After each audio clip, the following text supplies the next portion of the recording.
जयंत चौधरी अपना वोट नहीं डाल सके। दरअसल जयंत चौधरी बिजनौर में मौजूद थे, वहां पर वो रैली कर रहे थे और मथुरा से वोटर है जयंत चौधरी, मथुरा वो पहुंच नहीं सके, इस वजह से वो अपने मताधिकार का इस्तेमाल नहीं कर सके। द्विवेदी जी, जल्दी से आपका इस पर छोटा सा रिएक्शन, उसके बाद मैं वेद प्रकाश के पास भी जाऊंगी। पहले आप।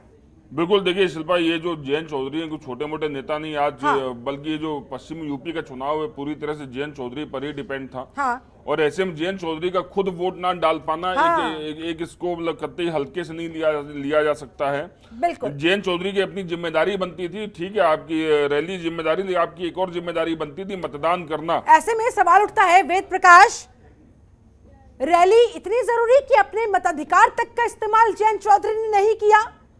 जिसके लिए आम आदमी को जागरूक किया जाता है, वो नेता खुद कितने लापरवाह हैं, इसकी बानगी देखने को मिली।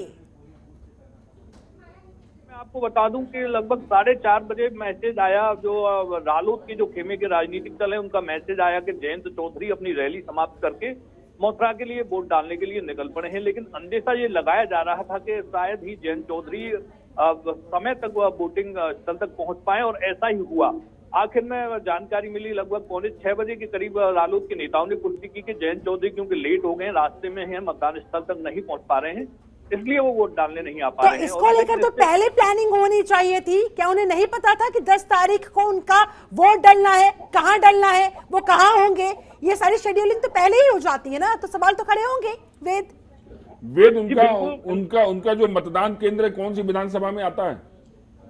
देखिए, मथुरा वृंदावन विधानसभा सीट पर उनका मतदान केंद्र आता है। कृष्णा नगर के राधानगर के एक विद्यालय में उनको मतदान करना था। और इससे पहले मैं आपको बता दूं, हमने तस्वीरें भी भेजी थी, उनकी पत्नी चारू चौधरी मतदान करने के लिए दोपहर में ही आ गई थी। उन्होंने बड़े उत्साह के साथ मतदान किया था। और ऐसे में जब पूछा गया था कि जयंत चौधरी को मतदान के लिए नहीं आ पा रहे, तो उनको कहा गया था कि वो चुनावी सभा में व्यस्त हैं, शाम तक हो सकता है समय निकाल कर आ पाएंगे। लेकिन आपका कहना भी सही है कि इससे एक बड़ा मैसेज जाएगा कि पश्चिमी उत्तर प्रदेश के एक बड़े जाट नेता, जो पूरे पश्चिमी उत्तर प्रदेश के चुनाव नतीजों को प्रभावित करने का दावा कर रहे थे, वो खुद अपना वोट डालने नहीं जा पाए। और एक एक वोट का लोकतंत्र के इस महापर्व में कितना महत्व होता है, कम से कम जयंत चौधरी जैसे नेताओं को तो ये समझाने की आवश्यकता नहीं होनी चाहिए। चलिए ठीक है वेद, आप हमारे साथ बने रहे।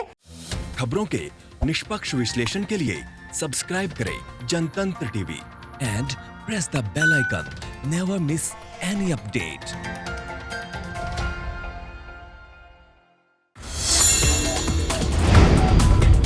Download the Janatantra TV app, available on Google Play and App Store. Download it now.